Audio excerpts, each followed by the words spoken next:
Which brings us to asset allocation, which is probably the most important thing that we provide to our customers. We help them manage their portfolio and do asset allocation so that they are able to navigate periods like this very effectively.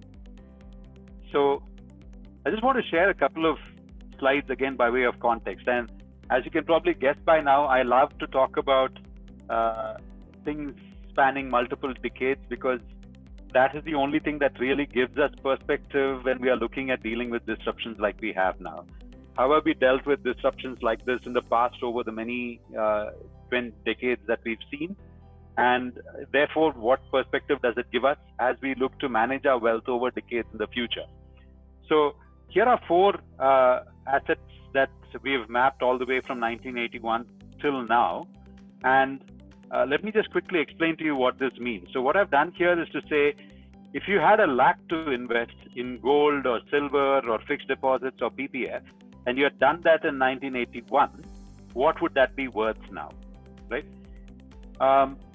So if you were to look at gold, then gold, which if you had invested $1 lakh there, would be worth about maybe 26.5 lakhs. Silver, perhaps not as much, more like 15 lakhs. 1 lakh would be worth 15 lakhs now. If you were to look at FD, if you were to look at FDs, fixed deposits, then using a baseline fixed deposit over this entire period, fixed deposits you would have done reasonably well. Your fixed deposits perhaps would have been worth about 27.5 lakhs. And finally, the PPF, which is a very tax efficient way of saving money, that would be worth about 36 or 37 lakhs. And there's a pink line here, which is inflation. The way to think about the pink line is that if you had something that you could buy for $1 lakh in 1981, how much would that cost today, right? And that translates into 1 lakh then would be worth about 13.5 lakhs today. So one fundamental principle that we have when we look at financial planning is that no matter what you do, you need to generate real returns. And by that, what I mean is that you need to do better than inflation. The good news looking at this picture is that all of them have done better than inflation to various extents. Gold, silver, fixed deposits, PPF. The notable absentee in this picture, of course, is the equity markets. The reason I couldn't put them onto the same slide as these other assets is because the axis needed to be different. So I'm going from 0 to 40 lakhs on this picture. If I had to include equities, then I would have to change that axis from 0 to 350 lakhs.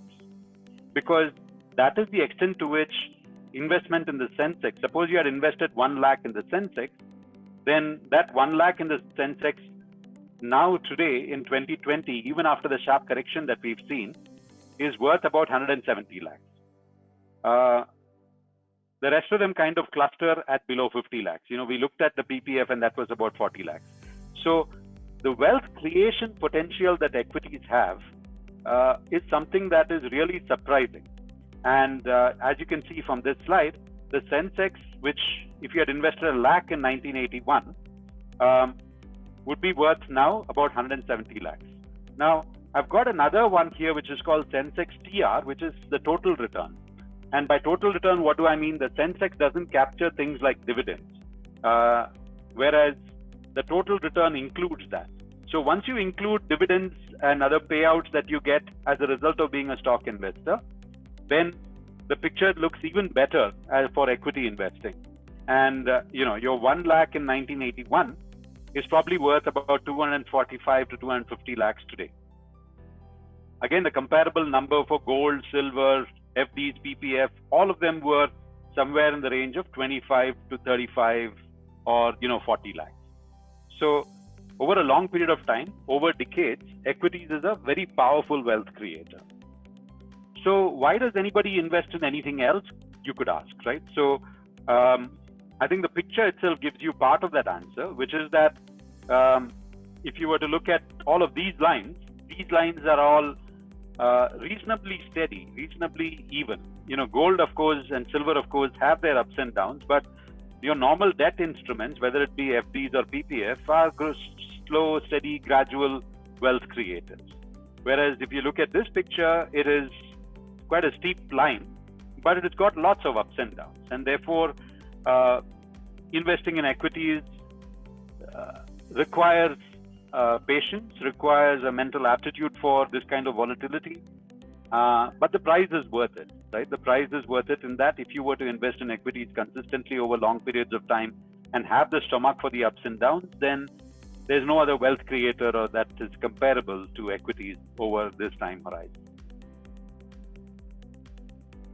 Now, if we agree that, equities are strong wealth creators, but can really give you stomach churning movements from time to time, then what is a sensible way to invest in equities? And that's where asset allocation gives you such great clarity in knowing what to do when you're investing in equities. If all of us are looking to invest so that we can maximize the wealth that we create, then really what we are trying to do is follow a very basic principle, which is that consistently in everything I do, I want to buy low and I want to sell high, right? The problem when it comes to equities, of course, is knowing when it is low and when it is high. And that is really where asset allocation comes in and is so powerful, because it gives you a framework by which you can consistently do this. So I'm just going to use a simple example to explain how this may work. And it does work because this is what we as financial planners do for our customers, and we've done this over the past 15 years.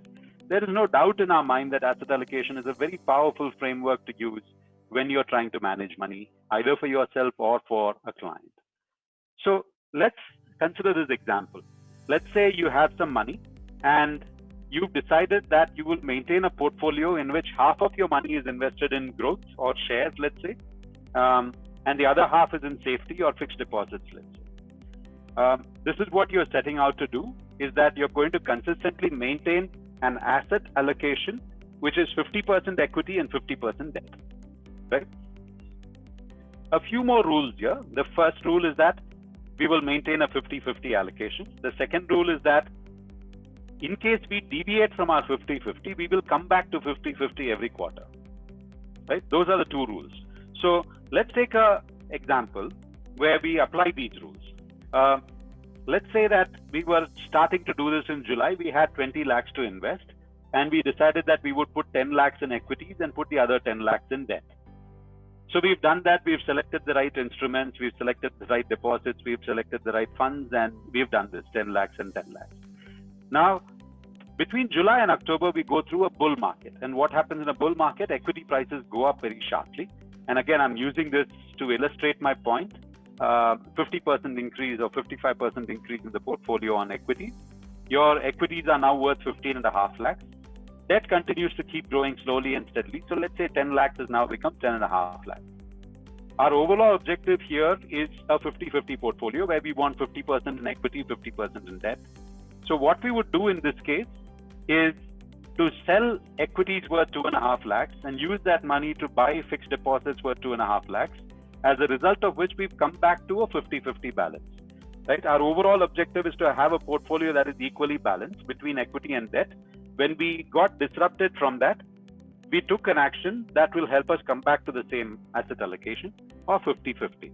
Now, let's assume that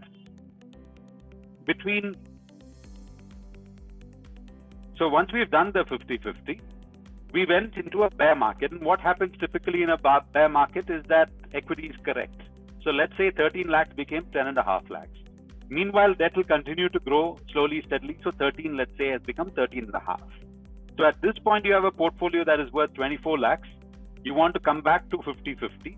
So what you would do now is to sell 1.5 lakhs worth of debt and use that to buy equities worth 1.5 lakhs. So you're back in balance at 12 lakhs each.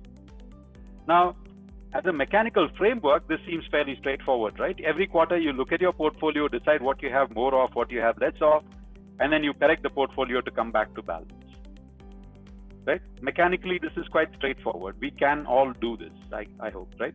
So as you're looking at the portfolio, you decide what you have more of, what you have less of, and you take the necessary corrective action. But what is interesting is the result of what we have done. When we started out, we said we were not very clear about how to buy low, sell high.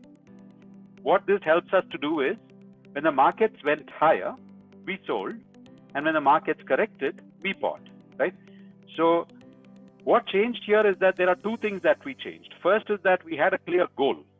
We said our portfolio has to be 50-50, and in case it goes away from 50-50, we will do whatever is needed to come back to that 50-50. And the second thing that we said is we bring a discipline to how we invest. And our discipline here is that we will not keep on taking decisions all through the year.